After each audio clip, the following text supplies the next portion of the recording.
इधर से भी लेना, जहाँ पे ये बैठा है इसको भी देना, नहीं यहाँ से एक कोना कर लेना, वहाँ से तुम आगे कर लेना। लो बाद में चढ़ाना कुछ कहानी सुनने की बात। हाँ सीधा हाथ में लो।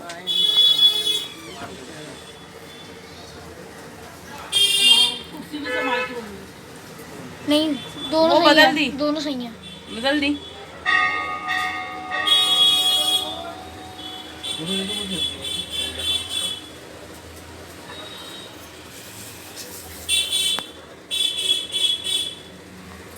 इसे कुछ कहते हैं लॉन्ग स्टाइल।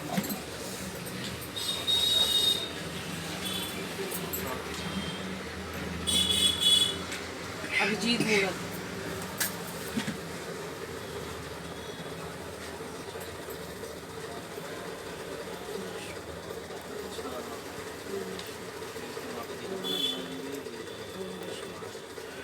देख लेना नीचे ना गिर जाए उसकी।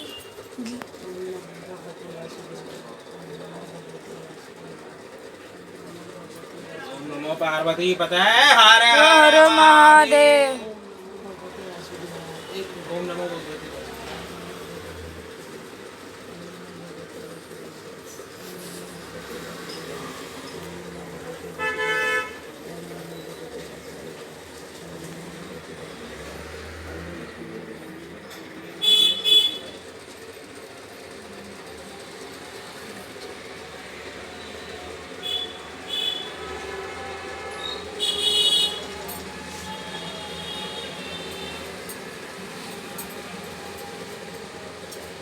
बहुत तेज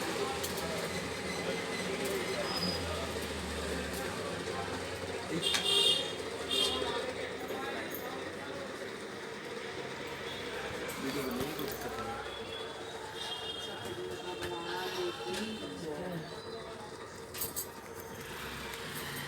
जब इधर से ज़्यादा तर होता है तो इसको ये भी यहाँ की साइड लेना है। 1 घंटे का खाना है, मज़ा आ जाएगा वीडियो।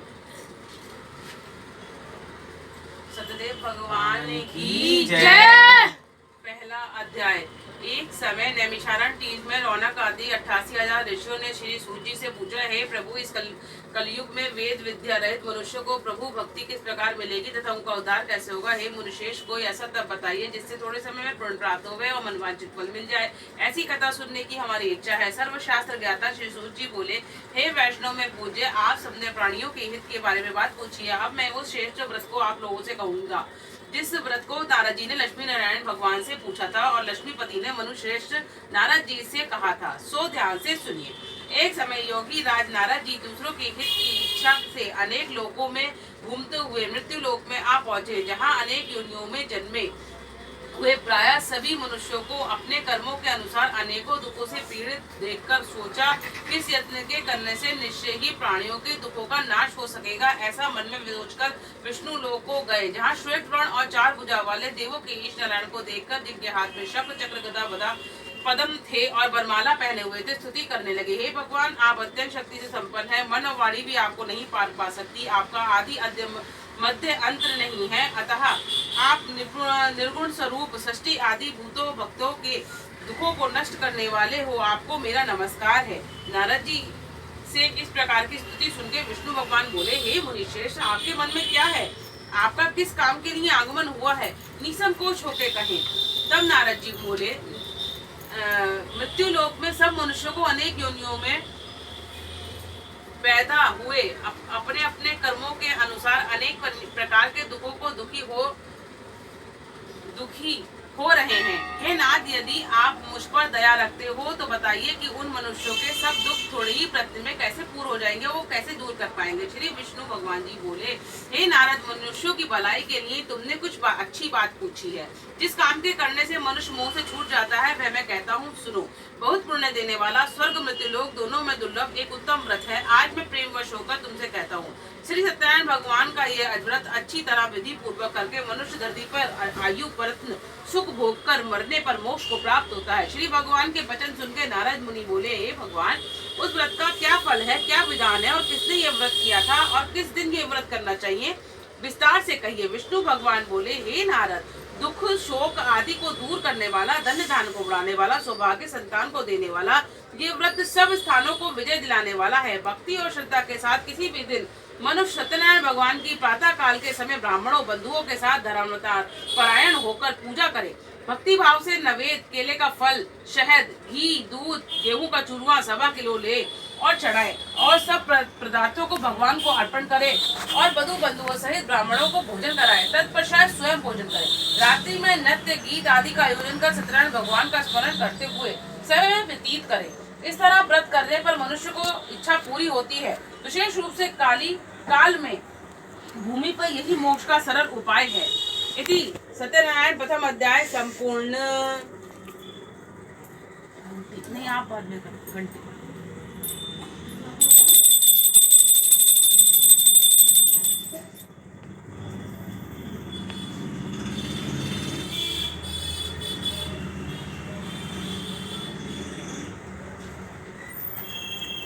दूसरा अध्याय। सूत जी बोले, हे ऋषियों, जिसने पहले समय में इस व्रत को किया हो उसका इतिहास कहता हूँ, ध्यान से सुनो। सुंदर काशीपुरी नगरी में एक अत्यंत निर्धन ब्राह्मण रहता था। वह भूख और प्यास से बेचैन होकर नित्य पृथ्वी पर घूमता था। ब्राह्मणों से प्रेम करने वाला भगवान के ब्राह्मणों को दुखी देखकर बूढ़े ब्राह्मण का रूप धारण करके उसके पास आकर आदर के साथ पूछने लगा, हे विप्र, तुम नित्य दुखी हुए पृथ्वी पर क्यों घूमते हो? हे ब्राह्मण, ये सब मुझसे कहो, मैं सुनना चाहता हूँ। ब्राह्मण बोला, मैं निर्धन ब्राह्मण हूँ, भिक्षा के लिए पृथ्वी पर फिरता हूँ। हे भगवान, यदि आप इससे छुटकारा पाने का कोई उपाय बताते हैं तो मुझे कृपा करके बताएं। वृद्ध ब्राह्मण बोला, हे विप्र, सत्यनारायण भगवान का मनवांछित फल देने वाले हैं, इसलिए तुम उनका पूजन करो, जिसके करने से मनुष्य सब दुखों से मुक्त हो जाता है। ब्राह्मण को व्रत का सारा विधान बतलाकर बूढ़े ब्राह्मण का रूप धारण करने वाले सत्यनारायण भगवान अंतर्ध्यान हो गए। जिस व्रत को वृद्ध ब्राह्मण ने बताया, मैं उसको करूंगा, ये निश्चय करके उस रात उसे नींद नहीं आई। वह सवेरे उठकर सत्यनारायण भगवान के व्रत का निश्चय कर भिक्षा के लिए चला गया। उस दिन उसको भिक्षा में बहुत सा धन मिला, जिससे बधु बंधुओं के साथ उसने सत्यनारायण भगवान का व्रत किया। इसके करने से वह ब्राह्मण सब दुखों से छूटकर अनेक प्रकार की संपत्तियों से युक्त हुआ। उस समय से वह ब्राह्मण हर मास व्रत करने लगा। इस तरह सत्यनारायण भगवान के व्रत को जो कोई करेगा वह सभी उस मनुष्य के सभी दुखों का वो दुखों से छूट जाएगा। इस तरह नारद जी से सत्यनारायण भगवान का कहा हुआ ये व्रत मैंने तुमसे कहा। हे विप्र, मैं अब और तुमसे क्या कहूँ? ऋषि बोले, हे मुनिश्रेष्ठ, संसार में इस ब्राह्मण से सुनकर किस किसने इस व्रत को किया है? हम सब ये सब सुनना चाहते हैं, इसके लिए हमारे मन में श्रद्धा है। सूत जी बोले, हे मुनियों, जिसने इस व्रत को किया है सबकी बात सुनो। एक समय एक ब्राह्मण धन और ऐश्वर्य के अनुसार बधु बंधुओं के साथ व्रत करने को तैयार हुआ। उसी समय लकड़ी बेचने वाला बूढ़ा आदमी आया। बाहर लकड़ियों को रखकर ब्राह्मण के मकान में गया। प्यास लगी लकड़हारा उसके व्रत को करता हुआ देखकर ब्राह्मण को नमस्कार कर कहने लगा, आप जी क्या कर रहे हैं और इसके करने से क्या फल मिलता है? कृपया करके मुझे बताइए। ब्राह्मण ने कहा, सभी मनोकामनाओं को पूर्ण करने वाला ये सत्यनारायण भगवान का व्रत है। इसकी ही कृपा से मेरे यहाँ धन दान आदि की वृद्धि हुई है। ब्राह्मण इस व्रत को कर बारे में जानकर लकड़हारा बहुत प्रसन्न हुआ। चन्नामृत ले प्रसाद खाने के बाद अपने घर को चला गया। अगले दिन लकड़हारे ने अपने मन में इस प्रकार का संकल्प किया कि आज ग्राम में लकड़ी बेचने से जो धन मिलेगा उसी से मैं सत्यनारायण देव का उत्तम व्रत करूंगा। ये मन में विचार कर बूढ़ा आदमी लकड़ियों अपने सिर पर रख जिस नगर में धनवान लोग रहते थे ऐसे सुंदर नगर हो गया। उस दिन वहां उसे लकड़ियों का दाम पहले से चौगुना मिला। तब वह बूढ़ा लकड़हारा दाम ले अति प्रसन्न हो पक्के केले की शक्कर, घी, दूध, दही, गेहूं का चूर्ण इत्यादि सत्यनारायण भगवान के व्रत की कुल सामग्री को लेकर अपने घर गया। फिर उसने अपने भाइयों को बुलाकर विधि के साथ भगवान का पूजन और व्रत किया। उस व्रत के प्रभाव से वह बूढ़ा लकड़हारा धन पुत्र आदि से युक्त हुआ और संसार के समस्त सुख भोग कर वैकुंठ को चला गया। इति सत्यनारायण कथाया द्वितीय अध्याय संपूर्ण।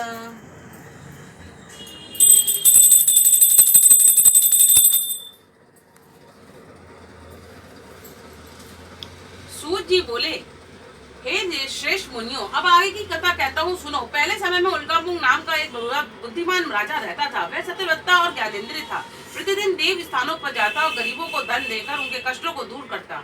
उसकी पत्नी कमल के समान मुख वाली और सती सावित्री थी। पुत्र प्राप्ति के लिए भद्रशिला नदी के निकट पर वह दोनों ही सत्यनारायण भगवान का व्रत किया करते थे।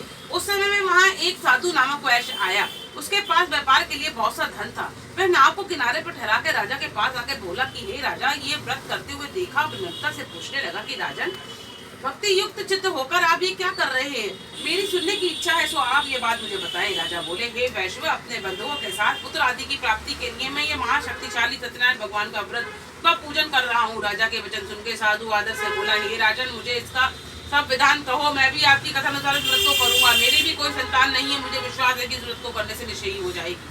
राजा से सब विधान सुनकर व्यापार से निवृत्त हो वह आनंद के साथ अपने घर चला गया। साधु ने अपने स्त्रियों को संतान वाले इस व्रत को सुनाया और वो करूंगा। साधु ने ऐसे वचन अपनी स्त्री लीलावती को कहे। एक दिन उसी स्त्री लीलावती पति के साथ आनंदित हो संसारिक ढंग से प्रवक्त होकर सत्यनारायण भगवान की कृपा से गर्भवती हो गई और उसे 10वें महीने में एक सुंदर कन्या का जन्म हुआ। दिनों दिन वह इस तरह बढ़ने लगी जैसे शुक्ल पक्ष का चंद्रमा बढ़ता है। कन्या का नाम कलावती रखा गया। जब लीलावती ने मीठे शब्दों में अपनी पत्नी से कहा कि जब आपने संकल्प लिया था भगवान का व्रत करूंगा, अब आप कर सकते हैं। साधु बोला, हे प्रिय, इसके विवाह में अवश्य कर लूंगा। इस प्रकार अपनी पत्नी को आश्वासन दे वह नगर को व्यापार करने चला गया। कलावती पितृगृह में वृद्धि होने लगी और धीरे धीरे ऐसे बढ़ने लगी। साधु ने जब नगर में सखियों के साथ अपनी पुत्री को देखा तो तुरंत दूध बुलाकर कहा कि पुत्री के वास्ते कोई सुयोग्य वर लेकर आओ। साधु की आज्ञा पाके दूध कंचन नगर को पहुंचा। वहां पर बड़ी खोज करके देखभाल कर लड़की के लिए सुयोग्य वाणिक पुत्र को लेकर आया। उस सुयोग्य लड़के को देखकर साधु ने अपने वधु बंधु सहित प्रसन्नचित होकर अपनी पुत्री का विवाह उसके साथ कर दिया। किंतु दुर्भाग्य से वह विवाह के समय भी इस व्रत को करना भूल गया। तब से सत्यनारायण भगवान क्रोधित हो गए और साधु को श्राप दिया कि तुझे दारुण दुख प्राप्त हो। अपने कार्य में कुशल साधु वैश्य अपने जमाता सहित समुद्र के समीप रतनपुरी नगर में गया। वहां दोनों ससुर और जमाई ने चंद्रकेतु राजा के नगर में व्यापार करने लगे। एक दिन भगवान सत्यनारायण की माया से प्रेरित होकर कोई चोर राजा का धन चुराकर भाग रहा था, किंतु राजा के दूतों को आता हुआ देख चोर ने घबरा कर भागते हुए राजा के धन को वहीं छुपा के रख दिया जहाँ ससुर जमाई ठहरे हुए थे। जब दूतों ने उस साधु वैश्य के पास राजा के धन को रखा देखा तो वे दोनों को बंधक बना के ले गए और राजा के पास जाकर बोले, हे राजन, ये दो चोर हम पकड़ के लाए हैं, देख कर आज्ञा दीजिए। जब राजा की आज्ञा से उनको कठिन कारावास में डाल दिया और उनका सब धन छीन लिया। सत्यनारायण भगवान के श्राप के कारण साधु वैश्य की पत्नी और पुत्री भी घर में दुखी होने लगी। उनके घर पर जो धन रखा था चोर चुरा के ले गए। शारीरिक मानसिक पीड़ा तथा भूख प्यास से अति दुखित हो अन्न की चिंता में कलावती एक बूढ़े ब्राह्मण के घर गई। वहां उसने सत्यनारायण भगवान का व्रत होते देखा। फिर कथा सुनी, प्रसाद ग्रहण कर रात को घर आई। माता ने कलावती से पूछा, हे पुत्री, अब तक तू कहाँ थी, तेरे मन में क्या है? कलावती बोली, हे माता, मैंने एक ब्राह्मण को घर सत्यनारायण भगवान का व्रत होते देखा। कन्या के वचन सुनकर लीलावती भगवान के पूजन की तैयारी करने लगी। लीलावती ने परिवार और बंधुओं सहित श्री सत्यनारायण भगवान का पूजन किया और वर मांगा कि मेरे पति और दामाद शीघ्र घर आ जाएं। साथ ही प्रार्थना की कि हम सबका अपराध क्षमा करें। सत्यनारायण भगवान इस व्रत से संतुष्ट हो गए और राजा चंद्रकेतु को स्वप्न में दर्शन दिया कि हे राजन, दिन दोनों वैश्यों को तुमने बंदी बनाकर रखा है, वे निर्दोष हैं, उन्हें प्रातः ही छोड़ दो, नहीं तो मैं तेरा सारा धन तुझसे ले लूंगा और तुझे तेरा धन राजपुत्र आदि सबको नष्ट कर दूंगा। राजा से ऐसे वचन कहकर भगवान अंतर ध्यान हो गए। प्रातः काल राजा चंद्रकेतु की सभा में अपना स्वप्न सुनाया। फिर दोनों वाणिक पुत्रों को कैद से मुक्त कर सभा में बुलाया। दोनों से ने आते ही राजा को नमस्कार किया।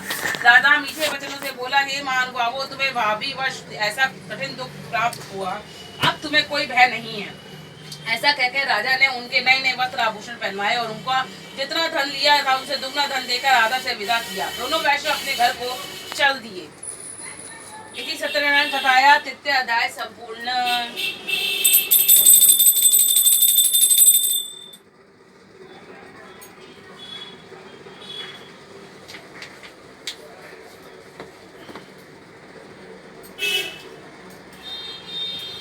चतुर्थ अध्याय। सूत जी बोले, वैश्यों ने मंगलाचार करके यात्रा आरंभ की कि अपने नगर को चलेगा। थोड़ी दूर चल निकले तो दंडी वेशधारी सत्यनारायण भगवान ने उनसे पूछा, हे साधु, तेरे नाम में क्या है?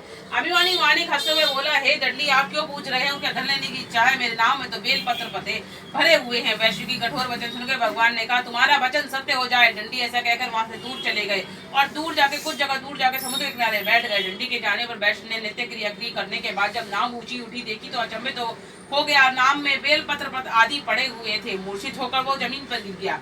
फिर मूर्छा खुलने पर अत्यंत शोक प्रकट करने लगा और उसका दामाद बोला कि आप शोक ना करें, ये दंडी महाराज का साफ है, अतः उनकी शरण में चलना चाहिए, तभी हमारी मनोकामना पूर्ण होगी। दामाद के वचन सुनकर वैश्य दंडी के पास पहुंचा। अत्यंत भक्ति भाव से नमस्कार करके बोला, हे भगवान, आपकी माया से मोहित ब्राह्मण आदि भी आपके रूप को नहीं जान सकते, तब मैं अज्ञानी कैसे जान सकता हूँ। आप प्रसन्न हो जाइए, मैंने सामर्थ्य के अनुसार आपकी पूजा करूंगा, मेरी रक्षा करिए, पहले के समान मेरे नावों में धन भर दीजिए। उसके भक्ति युक्त वचन सुनकर भगवान प्रसन्न हो गए और इच्छा उसको इच्छा अनुसार वर देकर अंतर ध्यान होगा। तब उन्होंने नाव में आकर देखा तो नाव धन से परिपूर्ण थी। फिर वे भगवान सत्यनारायण का पूजन कर साथियों सहित अपने नगर को चले गए। जब अपने नगर के निकट पहुंचे तो दूत को भेज के घर भेजा। दूत ने साधु के घर जाकर उसकी स्त्री को नमस्कार करके कहा कि आपके दामाद और पति इस नगर के समीप आ गए हैं। ऐसा वचन सुनकर साधु की स्त्री ने बड़े हर्ष के साथ सत्यदेव का पूजन कर पुत्री से कहा, मैं अपने पति के दर्शन को जाती हूँ, तू कार्य पूर्ण करके शीघ्र आ जाता। परंतु कलावती माता के वचन को न सुनकर अनसुना करके प्रसाद छोड़कर पति के पास चली गई। प्रसाद की अवज्ञा के कारण सत्यदेव ने रुष्ट होकर उनके पति को नाव सहित पानी में डुबो दिया। कलावती अपने पति को न देखकर रोती हुई जमीन पर गिर गई। उसने नौका को डूबा हुआ कन्या को रोता हुआ देख साधु दुखित होकर बोला, हे प्रभु, मुझसे या मेरे परिवार से जो भूल हुई उसे क्षमा कीजिए। उसके 3 वचन सुनकर सत्यदेव भगवान प्रसन्न हो गए। आकाशवाणी हुई, है साधु, तेरी कन्या मेरा प्रसाद छोड़ के आई थी, इसलिए उसका पति आदर्श हुआ है। यदि वह घर जाकर प्रसाद खा के लौटेगी तो उसका पति अवश्य ही मिलेगा। ऐसी आकाशवाणी सुनकर कलावती ने घर पहुंचकर प्रसाद खाया, फिर खाकर पति के दर्शन किए। तत्पश्चात साधु ने वधु बंधु सहित सत्यदेव भगवान का विधि पूर्वक पूजन किया। उस दिन से वह प्रत्येक पूर्णिमा को सत्यनारायण भगवान का पूजन करने लगे। फिर इस लोक को सुख भोग कर अंत में सुरलोक को चले गए। इति सत्यनारायण कथाया चतुर्थ अध्याय संपूर्ण।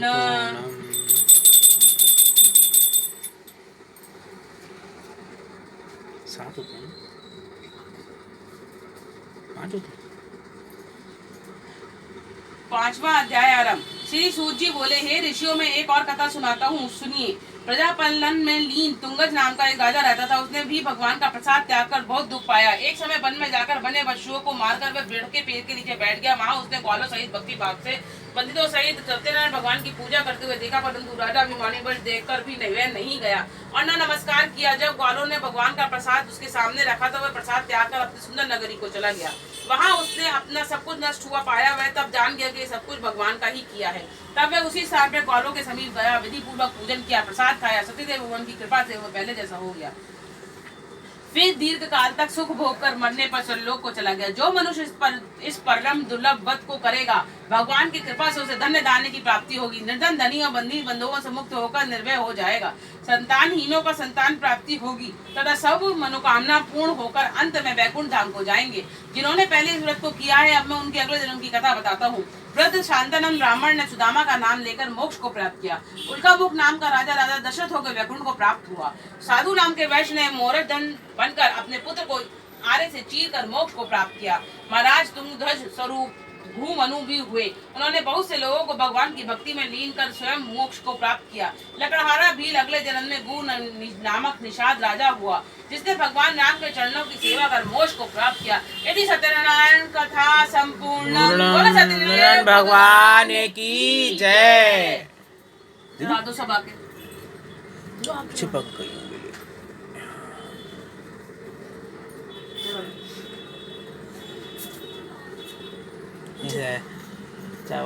चावल के वो हो गए।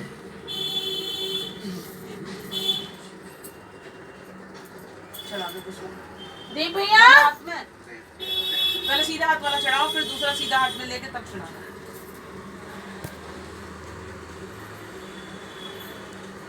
एक एक दाना गिन के, सारा दाना।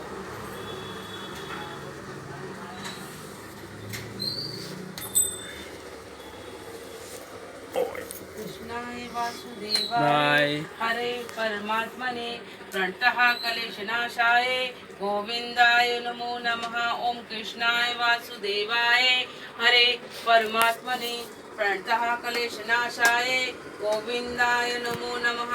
ओम कृष्णाय वासुदेवाय हरे परमात्मने प्रणतः क्लेशनाशाय गोविंदाय नमो नमः। ओम कृष्णाय वासुदेवाय हरे परमात्मने प्रणतः क्लेशनाशाय गोविंदाय नमो नमः। ओम कृष्णाय वासुदेवाय हरे परमात्मने प्रणतः क्लेशनाशाय गोविंदाय नमो नमः। ओम कृष्णाय वासुदेवाय हरे परमात्मने प्रणतः क्लेशनाशाय गोविंदाय नमो नमः। ओम कृष्णाय वासुदेवाय हरे परमात्मने प्रणतः क्लेशनाशाय गोविंदाय नमो नमः। ओम कृष्णाय वासुदेवाय हरे परमात्मने प्रणतः क्लेशनाशाय गोविंदाय नमो नमः। ओम कृष्णाय वासुदेवाय हरे परमात्मने प्रणतः क्लेशनाशाय गोविंदाय नमो नमः। ओम कृष्णाय वासुदेवाय हरे परमात्मने प्रणतः क्लेशनाशाय गोविंदाय नमो नमः। ओम कृष्णाय वासुदेवाय हरे परमात्मने प्रणतः क्लेशनाशाय गोविंदाय नमो नमः। विष्णु भगवान की जय, लक्ष्मी माता की जय। ओम नमो भगवते वासुदेवाय, ओम नमो भगवते वासुदेवाय, ओम नमो भगवते वासुदेवाय, ओम नमो भगवते वासुदेवाय, ओम नमो भगवते वासुदेवाय, ओम नमो भगवते वासुदेवाय। लो आरती दीपक जलाने वाली।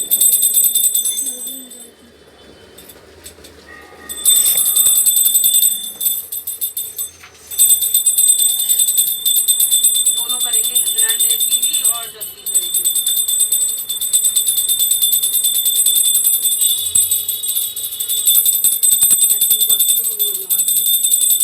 जल गई अच्छे से 2 मिनट जल गया।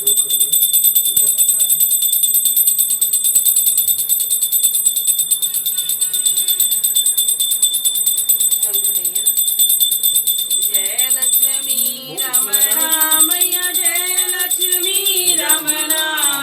सत्यनारायण स्वामी, सत्यनारायण स्वामी, जन पातक हरना। बोलो जय लक्ष्मी रमणा। रतन जटिल सिंहासन, अद्भुत छवि राजे मैया, अद्भुत छवि राजे। नारद करते निरंतर घंटा ध्वनि बाजे। बोलो जय जगदीश हरे, प्रकट भले कलिकाल। तुझको दर्श दियो मैया, तुझको दर्श दियो। मूढ़ो ब्राह्मण बनकर कंचन महल कियो। ओम जय जगदीश हरे, दुर्बल वीर कठारी। इन्हें पर कृपा करी स्वामी, इन्हें पर कृपा करी। चंद चूड़े का राजा, जिनकी विपद हरी। बोलो जय लक्ष्मी रमणा। वैश्य मनोरथ पायो, श्रद्धा तज दीनी मैया, श्रद्धा तज दीनी। सो फल भोग्यो प्रभु जी, तेरे स्तुति कीनी। बोलो जय लक्ष्मी रमणा।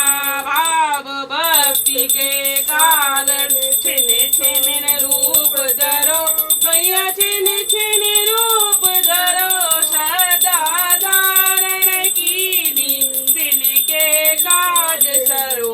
बोलो जय लक्ष्मी रमणा। बाल बाल संग राजा, बन में भक्ति करी मैया, बन में भक्ति करी। मन वांछित फल दीनो, दीन दयालु हरि। बोलो जय लक्ष्मी रमणा। जड़त प्रसाद सवया, कदली फल मेवा, कदली फल मेवा। धूप दीप तुलसी से, राजी सतदेवा। बोलो जय लक्ष्मी रमणा। श्री सत्यनारायण की आरती, जो कोई नर गावे सैया, जो कोई नर गावे। कहते शिवानंद स्वामी, मनवांछित फल पावे। बोलो जय लक्ष्मी रमणा, जय लक्ष्मी रमणा मैया, जय लक्ष्मी रमणा। सत्यनारायण स्वामी, जन पातक हरना। बोलो जय लक्ष्मी मैया मैया।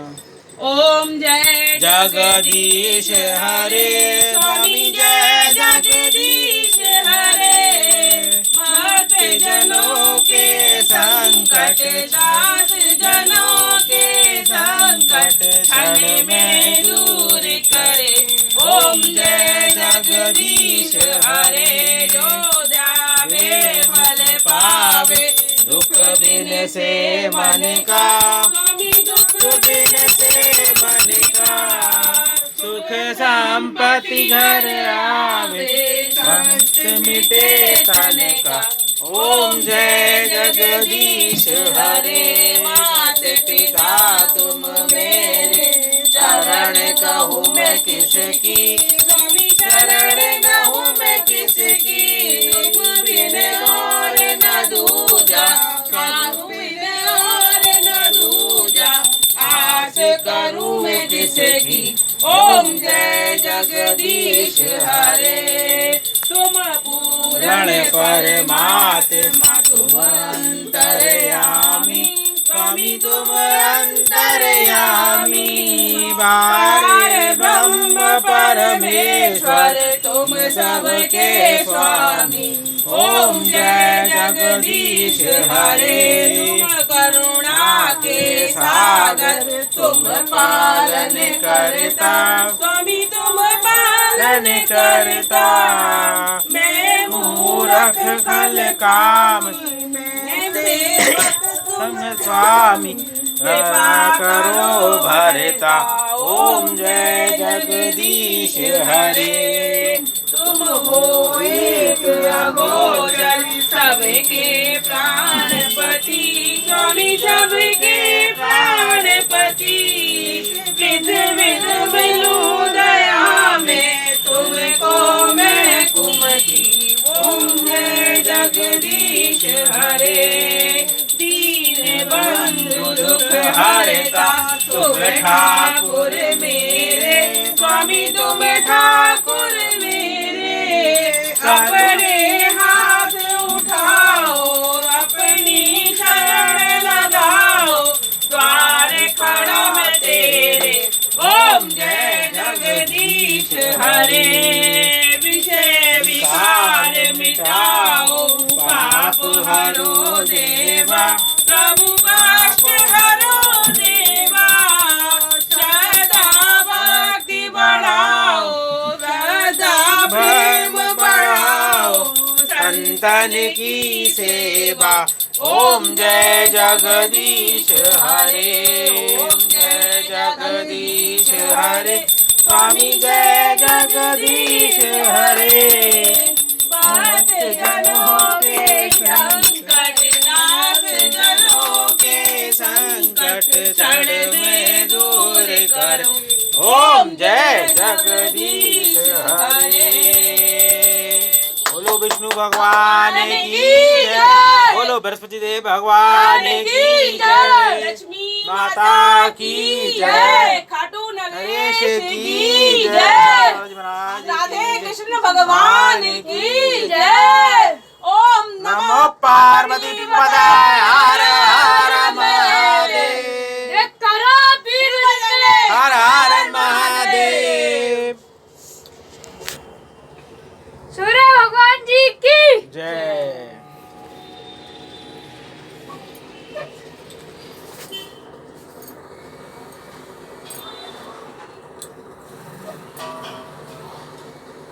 आओ मेरे राम जी पधारो, मेरे राम जी, कोटि कोटि भोग लगाओ भगवान जी। आओ मेरे राम जी पधारो, भगवान जी, कोटि कोटि भोग लगाओ मेरे राम जी। चारों तरफ से आओ, सुदामा से तंदूर, रुचि रुचि भोग लगाओ मेरे राम। चारों तरफ से आओ, से पुष्प का बना बिछौना, उस पर विश्राम करो मेरे भगवान। आओ मेरे राम जी पधारो, भगवान जी, रुचि रुचि भोग लगाओ मेरे राम जी। ऐसा भोग लगाओ मेरे राम जी, सब अमृत बन जाओ मेरे राम जी। आओ मेरे राम जी पधारो, भगवान जी, रुचि रुचि भोग लगाओ भगवान जी।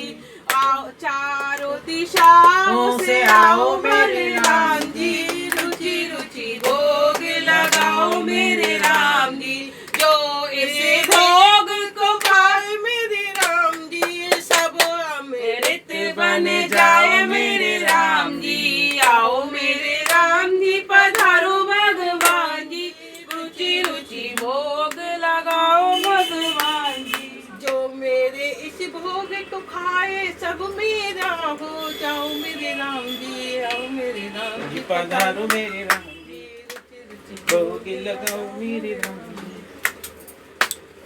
सब मेरे हो जाओ मेरे राम। हर हर महादेव। घंटी दियो दे, ओम गम बृहस्पति नमः। बचाओ।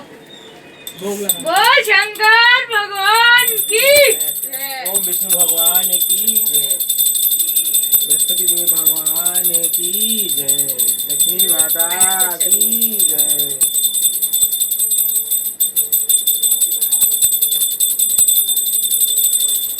ब्रह्मा जी की जय। ओम बृहस्पति महाराज ओम ओम बृहस्पति।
ये आरती है ना? हाँ।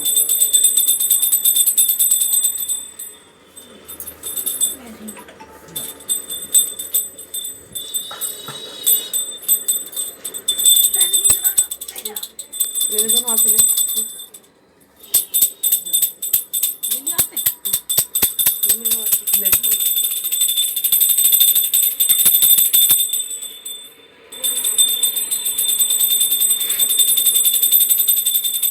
माथा टेक लो सब वहाँ पर अपना लाइन से।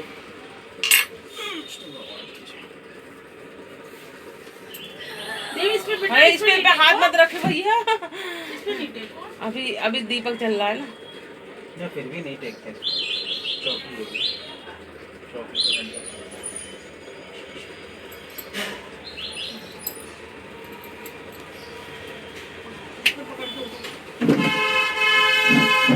जल्दी उठो।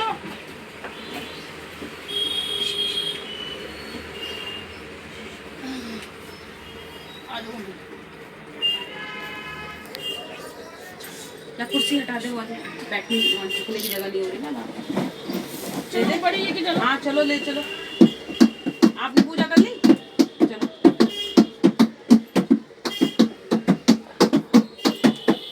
कैसे पूजा? ये दंडवत,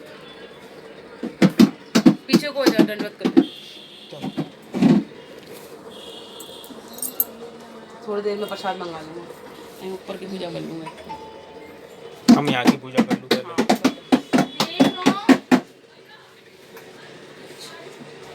और भगवान जी को अकेला